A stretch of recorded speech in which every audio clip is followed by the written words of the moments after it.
Have you ever looked at someone walking a dachshund and felt like there was something different about that person? Not the dog, the person. There's something about people who choose this breed that becomes impossible to ignore once you notice it. And today we're going to talk about exactly that, because psychology has quite a lot to say about why certain people end up with a dachshund and not with any other dog. This isn't canine astrology. It's not internet folklore. It's about real patterns of human behavior, about what our choices reveal when we're not even thinking about what they reveal. Because choosing a pet is not a random act. It's, in many ways, one of the most honest things a person can do. And if you chose a dachshund, if you live with one, or if you know someone who does, what you're about to hear is going to make you see all of that differently. The Dachshund, also known as the wiener dog or sausage dog, has one of the oldest and most specific breeding histories in Central Europe. It was developed to hunt badgers inside their underground burrows, which means it needed to be brave in a way that was wildly disproportionate to its size, stubborn in its pursuit, and completely indifferent to outside instructions when it had a target in mind. Nobody told the dachshund it was small. Nobody told it to be afraid. And that energy, that contradiction between form and character, is exactly what draws a certain kind of person to it. When psychologists study the relationship between humans and their pets, one of the most consistent findings is that people tend to project onto their animals either an idealized version of themselves or a complementary version of what they need. They don't always choose what they are. Sometimes they choose what they're missing, and sometimes they choose what they secretly already are, but haven't fully accepted yet. With that in mind, the choice of a dachshund starts to reveal something very specific. The first trait that appears with striking consistency in dachshund owners is a form of emotional independence that coexists with a deep need for genuine connection. That sounds contradictory. It is. But it's real. These people tend to have a rich interior life. They think a lot, they question a lot, they value their space and their autonomy with unusual intensity. They're not necessarily antisocial, though they can appear reserved on the surface. The point is that they don't give their loyalty easily. They're selective, and they know it. So why, then, do they choose a dog that is famously one of the most attached breeds in existence? A dog that follows its person from room to room, that develops separation anxiety with an almost theatrical intensity, that will stare at the front door for 2 hours waiting for you to come back? Because deep down, that's exactly what they want. They want an unconditional bond. They want to be chosen by something that has no hidden agenda. The dachshund doesn't evaluate you. It doesn't compare you to anyone else. It's not going to leave the moment something more interesting comes along. That constancy is what dachshund owners are quietly seeking, even when they'd never phrase it that way out loud. The second trait has to do with humor. Not the surface-level humor of someone who tells jokes to be liked. I'm talking about something darker, more ironic, more absurd. Dachshund owners have, with remarkable frequency, a capacity to laugh at life's contradictions. And living with a dachshund is precisely that, a daily exercise in contradiction. The smallest dog in the room with the largest ego in the building. An animal engineered to be a hunter that now refuses to get off the couch unless it decides the reason is good enough. There's something in that dynamic that the person who chooses this breed finds both deeply funny and deeply endearing. And that says something about how they process the world. In psychology, tolerance for ambiguity is considered a significant marker of both mental health and creative thinking. People with high tolerance for ambiguity don't need everything to be consistent to feel at ease. They can love something that is simultaneously ridiculous and majestic, clumsy and dignified, stubborn and completely adorable. That's not a small capacity. It's actually quite rare. The third trait, and possibly the most interesting one, is a peculiar relationship with authority and control. Many Dachshund owners describe the same experience. They start trying to train the dog using standard methods, and the dog listens, considers the instruction, and then simply decides whether it merits a response. It's not aggression. It's selective indifference. And what happens in many owners is that they eventually stop demanding and start negotiating. Not because they're weak, but because something in them finds that approach more honest. That reveals a psychology that isn't comfortable with dominance for its own sake. These are people who tend to prefer horizontal relationships, who feel better in dynamics built on mutual respect rather than blind hierarchy. This can sometimes make them challenging in environments that expect automatic compliance, but it also makes them extraordinarily direct conversational partners, because they don't say what's expected of them. They say what they actually think.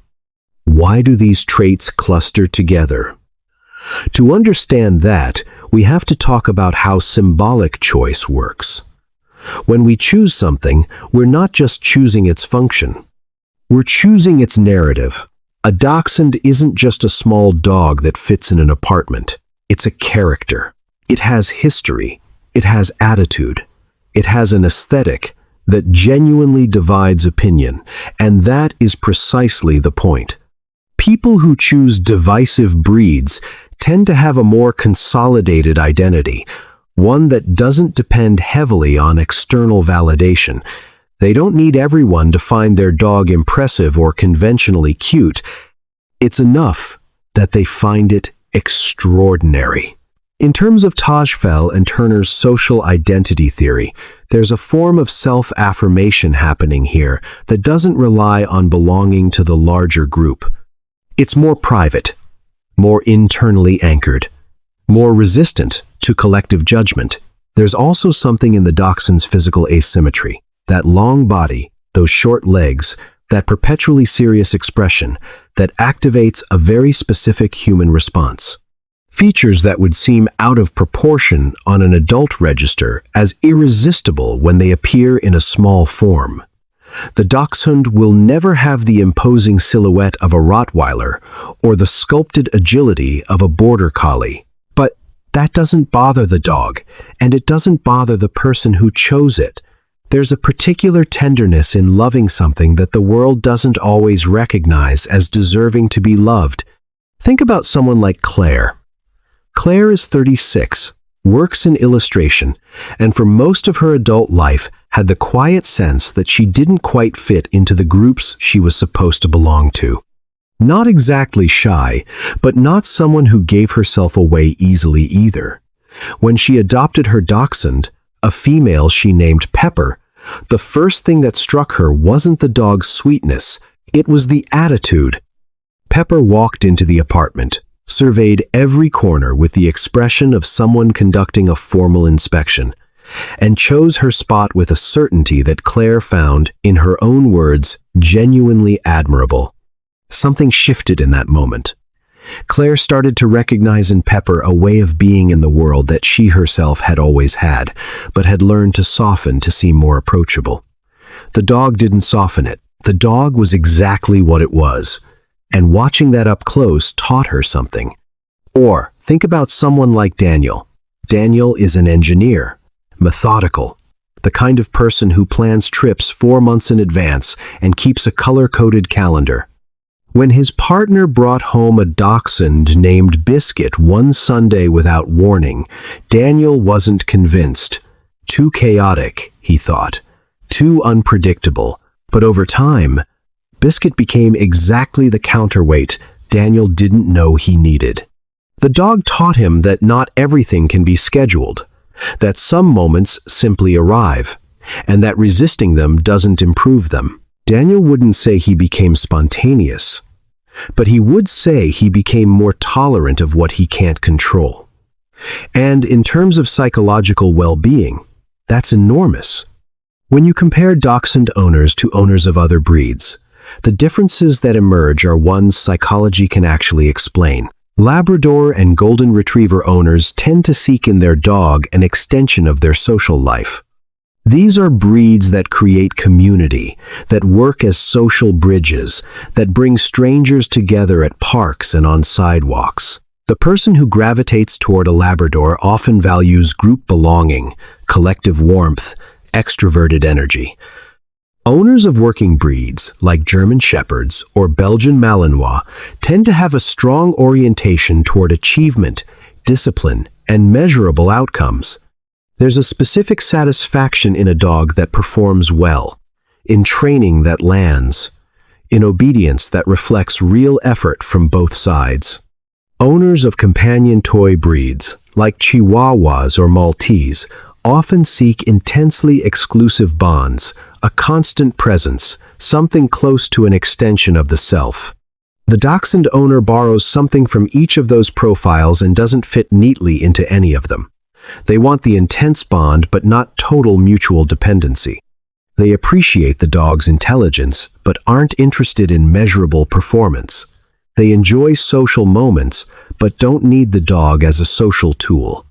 That in-between position, which can read as ambiguous from the outside, actually reflects a more complex and in many ways more adaptable psychological profile. There are 3 myths about Dachshund owners that deserve to be taken apart because they obscure something true. The first is that they're eccentric or too peculiar to connect well with others. That's a surface reading. What's actually happening is that they have an identity consolidated enough that they don't need to be universally liked. From the outside, that can look like quirkiness. From the inside, it's simply clarity about who they are and what they value. The second myth is that they chose this breed for aesthetic reasons or because it's a trending dog on social media.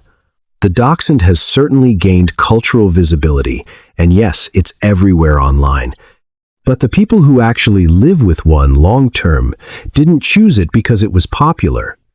They chose it because something in that character spoke to them directly. Trends pass. The kind of attachment we've been describing doesn't have anything fleeting about it. The third myth is that they're low-energy people looking for an easy dog.